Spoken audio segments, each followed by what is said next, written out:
Hello बच्चों, हमारे इस चैनल में आप सभी का स्वागत है। और आज की इस वीडियो में हम लोग बात करेंगे मॉडल प्रश्न पत्र 2022-23।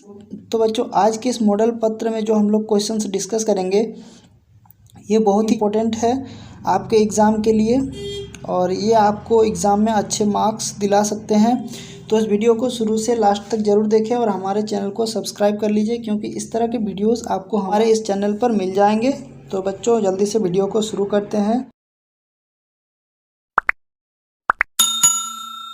तो बच्चों, पहला जो क्वेश्चन है हमारा वो कहता है दाढ़ी बनाने में किस प्रकार के दर्पण का उपयोग किया जाता है।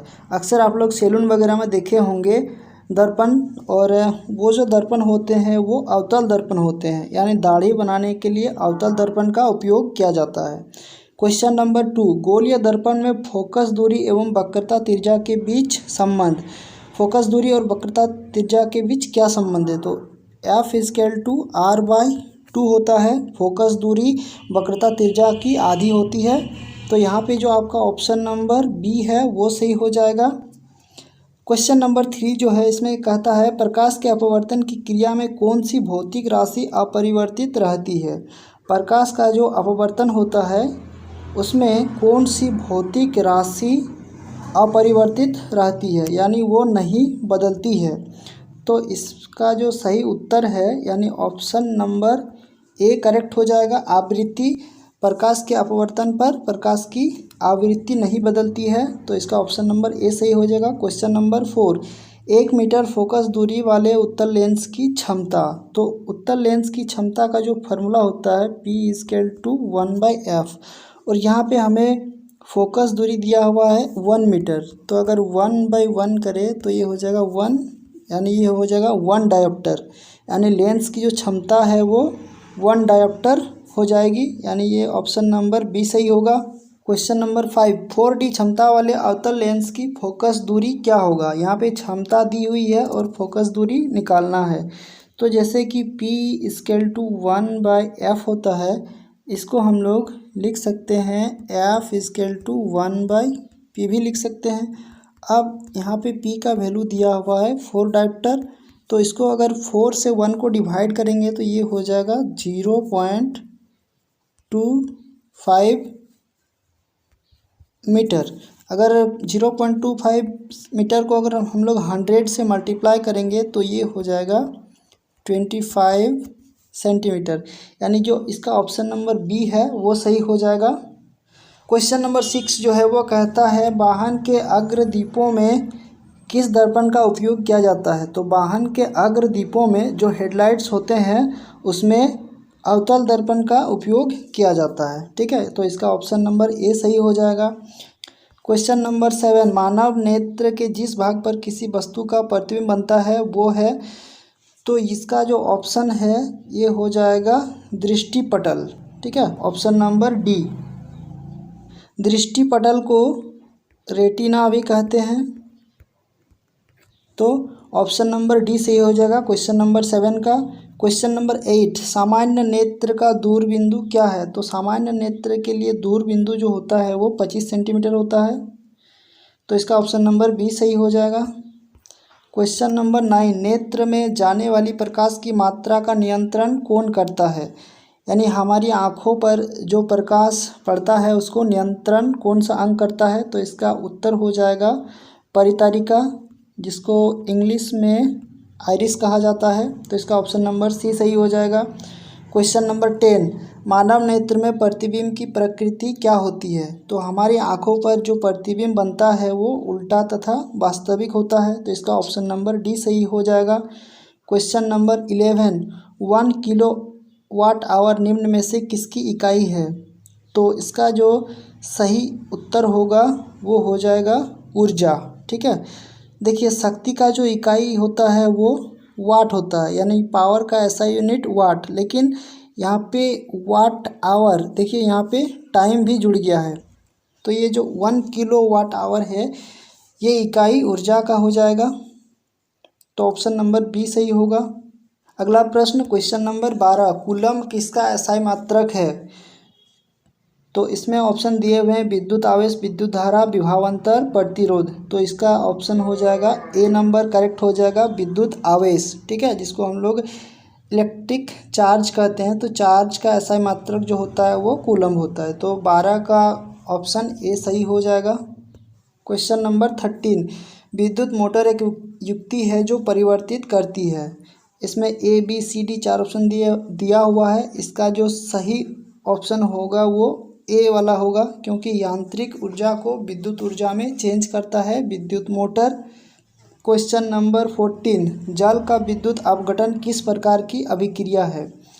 तो जल का जो विद्युत अपघटन है ये वियोजन अभिक्रिया है, क्योंकि जल जो है वो हाइड्रोजन और ऑक्सीजन में बदल जाता है विद्युत अपघटन के पश्चात। तो अगर हम लोग इसका समीकरण लिखना चाहें तो उसका हो जाता है 2H2O, तो यहाँ पे हो जाएगा 2H2 प्लस O2। इस तरह की अभिक्रिया होगी अगर हम लोग जल का विद्युत अपघटन करेंगे तो। नेक्स्ट जो क्वेश्चन है, question number 15, CuO plus H2 Cu plus H2O दिए हुए अभिक्रिया में किस पदार्थ का उपचयन हो रहा है? तो उपचयन में ऑक्सीजन का एडिशन होता है और अपचयन में ऑक्सीजन का लूज होता है, यानी जो उपचयन अभिक्रिया होती है उसमें ऑक्सीजन जुड़ता है। तो यहाँ पे हम लोग देखेंगे कौन सा पदार्थ है जिसमें ऑक्सीजन जुड़ रहा है। तो यहाँ पे देखिए CuO पे पहले ऑक्सीजन था, यहाँ पे Cu अलग हो गया और H2 जो है इसमें बाद में O जुड़ जा रहा है। तो यहाँ पे जो ऑप्शन नंबर डी है H2, इसका उपचयन हो रहा है, यानी ऑक्सीजन का एडिशन हो रहा है इसमें। तो क्वेश्चन नंबर 15 का जो आंसर होगा वो ऑप्शन नंबर डी होगा। क्वेश्चन नंबर 16 की बात करते हैं। दिए गए चित्र में किस प्रकार की अभिक्रिया हो रही है? इस फिगर में आप लोग देख सकते हैं परगनली धागा, कॉपर सल्फेट का विलयन, लोहे की कील, यानी लोहे की कील जो है इसको कॉपर सल्फेट के विलयन में डुबोया गया है। तो इसका जो अभिक्रिया होता है Fe प्लस CuSO4, यानी लोहा जब कॉपर सल्फेट से अभिक्रिया करता है तो ये FeSO4 यानी फेरस सल्फेट का निर्माण करता है और कॉपर को अलग कर देता है। तो ये जो अभिक्रिया है ये विस्थापन अभिक्रिया है, ठीक है। तो यहाँ पे जो क्वेश्चन नंबर 16 है इसका आंसर हो जाएगा, इसका ऑप्शन नंबर सी सही होगा, विस्थापन अभिक्रिया। क्वेश्चन नंबर 17, निम्नलिखित में कौन प्राकृतिक सूचक का उदाहरण है? तो प्राकृतिक सूचक का उदाहरण हो जाएगा यहाँ पे लिटमस पत्र। क्वेश्चन नंबर 17 का सही आंसर होगा लिटमस पत्र। अब चलते हैं क्वेश्चन नंबर 18 पे। किसी विलयन का pH मान 10 है, वह निम्नलिखित में क्या होगा? अम्ल, लवण, उदासीन, क्षार। तो pH मान जिसका अधिक होता है 7 से वो क्षार होता है। तो यहाँ पे ऑप्शन नंबर डी सही हो जाएगा। अब क्वेश्चन नंबर 19, दिया गया चित्र क्या सूचित करता है? यहाँ पे एक चित्र दिया गया है, देखिए यहाँ पे चित्र दिया गया है और यहाँ पे आपको इसमें पता करना है कि ये क्या शो कर रहा है। इसमें जो ऑप्शन नंबर डी है वो सही होगा, क्योंकि यहाँ पे आप लोग देख सकते हैं फिगर से, अगर हम लोग अम्ल से हाथ धोएंगे तो फिर हमारे हाथ में चोट लग सकते हैं या फिर हाथ को नुकसान पहुँच सकता है। हमें प्रयोगशाला में हाथ धोना नहीं चाहिए, हमें हमेशा हाथ साफ रखना चाहिए, ये बात सही है। लेकिन यहाँ पे जो आपका चित्र दिया है इसके अनुसार आपको ऑप्शन को टिक करना है, तो ये ऑप्शन भी नहीं हो जाएगा। तो ऑप्शन नंबर डी जो है ये सही होगा। तो क्वेश्चन नंबर 19 का जो आंसर होगा वो ऑप्शन नंबर डी सही होगा। अब चलते हैं क्वेश्चन नंबर 20 पर। इमली में कौन सा अम्ल होता है? तो इमली में जो अम्ल पाया जाता है वो टार्टरिक अम्ल पाया जाता है।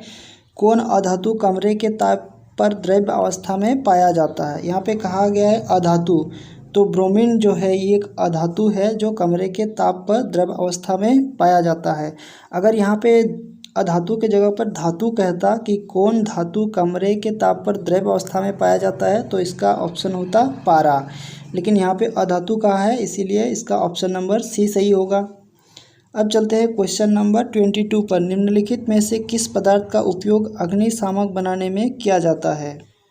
तो क्वेश्चन नंबर 22 का जो सही ऑप्शन होगा वो सोडियम हाइड्रोजन कार्बोनेट, जिसको NaHCO3 सोडियम हाइड्रोजन कार्बोनेट बोला जाता है, ये सही होगा।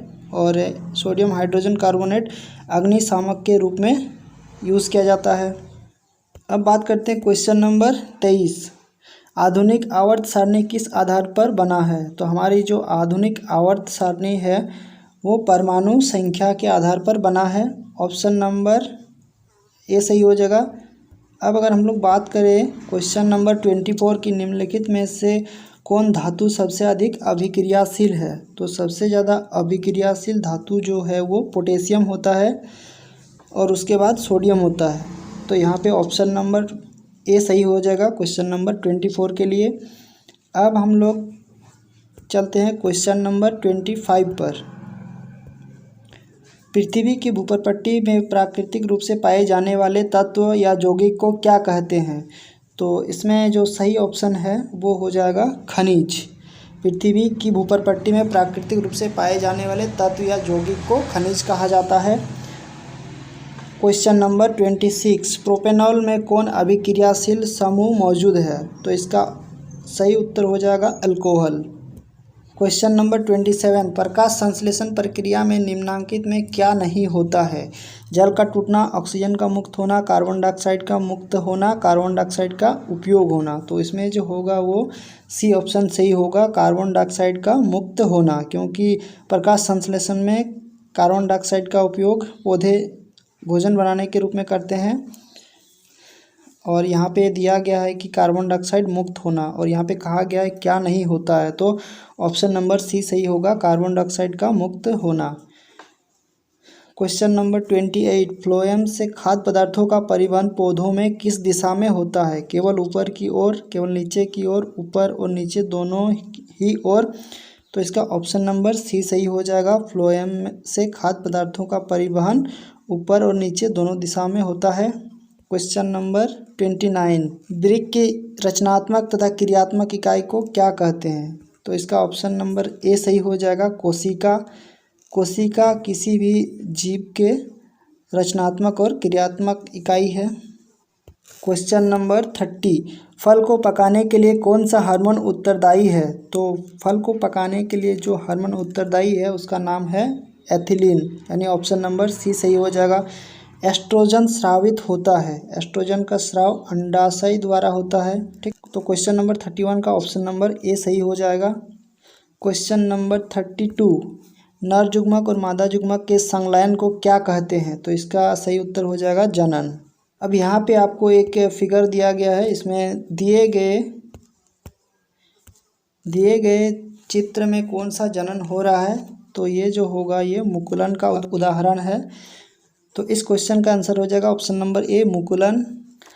Question number 34। पक्षी और चमगादड़ के पंख है। तो पक्षी और चमगादड़ के जो पंख है ये असमजात अंग है, तो ऑप्शन नंबर डी सही हो जाएगा। Question number 35। मेंडल अपने प्रयोग के लिए किस पौधे को चुना? इसका ऑप्शन नंबर सी सही हो जाएगा, मटर। मेंडल ने मटर के पौधे पर अपना प्रयोग किया था। Question number 36। निम्नलिखित में कौन उत्पादक है जो किसी प्रोडक्ट का उत्पादन करते हैं? तो इसका ऑप्शन हो जाएगा घास। तो क्वेश्चन नंबर 36 का आंसर हो जाएगा सी। Question number 37। किसी आहार श्रृंखला में शाकाहारी का निर्माण होता है? तो इसका जो आंसर होगा वो ऑप्शन नंबर ए सही होगा, प्रथम पोषी स्तर का। Question number 38। ओजोन परत के अपक्षय के लिए जिम्मेवार है। Question number 38। ओजोन परत के अपक्षय के लिए जिम्मेदार है, तो इसका सही आंसर होगा CFC, क्लोरोफ्लोरोकार्बन।